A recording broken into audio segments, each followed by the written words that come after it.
Bizim biyoga жүгерлерimiz rekord жаңартты ма, бірдеңе болды өзі. Бойының ұзындығы 3 метр болды.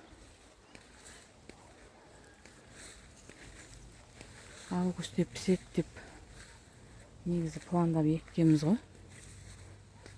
Бірақ сорты сәл басқашалау болып тұр-ау деймін.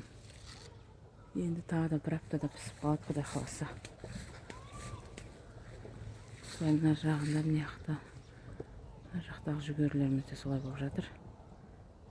Негізі драйвер деген сорт 70 күнде пісу керек. Біздікі уже 90 күнге жақындап қалды.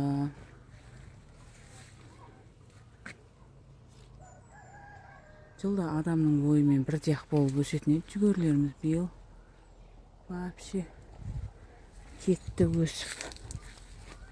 Қарауы жақсы болды ма, білмейміз.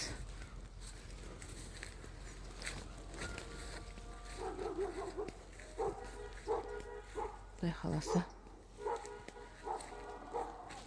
берекесін берсін жүгеріміздің. Кеш болса да. Мына жақтың бәрі мындай болып тұр.